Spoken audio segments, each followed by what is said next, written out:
Okay, this guitar is an Altman, Bob Altman, Colbert, Georgia, model AD2. This is the first one I've ever had in the shop, and it's pretty good. It's very pre-war influenced. My job is just to adjust the action a little bit. The action was pretty high. Adjusted that down, seated the pins a little bit more, and put fresh strings on it. And these are, by the way, light gauge strings. It's pretty good.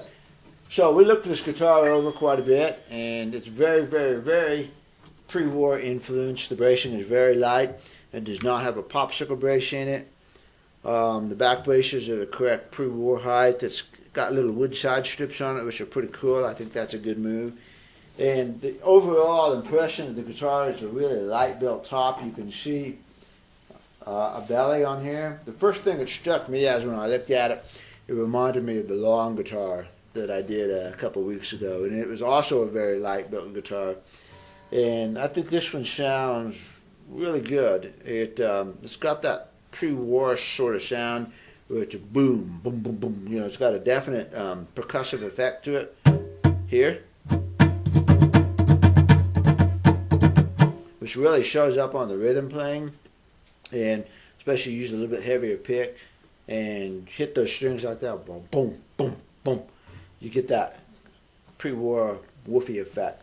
Like I said, you can see the belly and the top here, but it's a nice smooth belly. It's not a hump. You know, hump's a bad news, but this is a really smooth, gradual, even, very well controlled belly.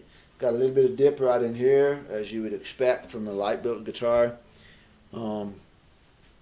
Construction's really good on it. You know, of course, Altman. I mean, I played his mandolins.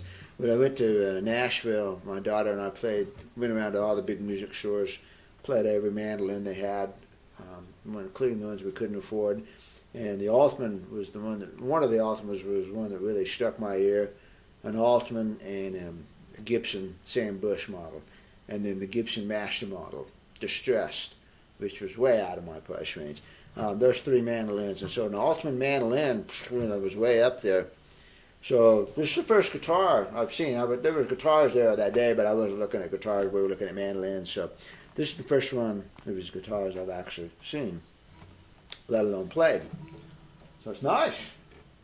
That doesn't look like Indian Rosewood. That looks like Cambodian and Amazon. What is it, do you know? Cocobolo. Cocobolo, really? Oh, no, it's over here. Wow, that's nice cocobolo. I'll tell you what, fooled me. It's not as...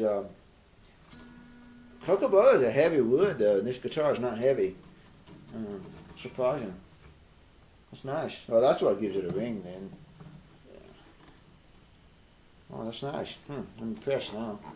Got a really nice Red spruce top. Looks like it. It's got wide grain on it. Very variety of grain, which I like. I don't like to have on the top, me personally, I don't like to have a uniform grain. I like to see a variety of grain. I feel like that pushes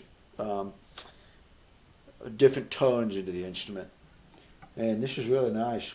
Got a lot of really tight grain right in the center, and then wider grain on the edge, which is exactly the way I would do it too. I'll put your tighter grain in the center, wider stuff on the outside. It's real good. I mean, you know, what am I doing telling them about how to build a guitar, because they're good stuff. So we got it put together. The only one complaint, criticism that I would have, me personally, the neck shape is not 100% to my liking. It's got kind of a C shape to it with a shoulder up at the top. Now, I have had pre-wars that felt exactly like this. In fact, I was telling the owner there that it feels very, very, very much like a certain 1939 D18 that I have spent a lot of time with. That 39 has almost exactly the same shape to it. So it's nothing unusual. It's just me personally, I like more of a rounded V shape. But it's nothing I can't get used to, you know. Just a comment. Sounds good. Let's play another tune, and then I'll let it go.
An Altman, cocobolo dreadnought.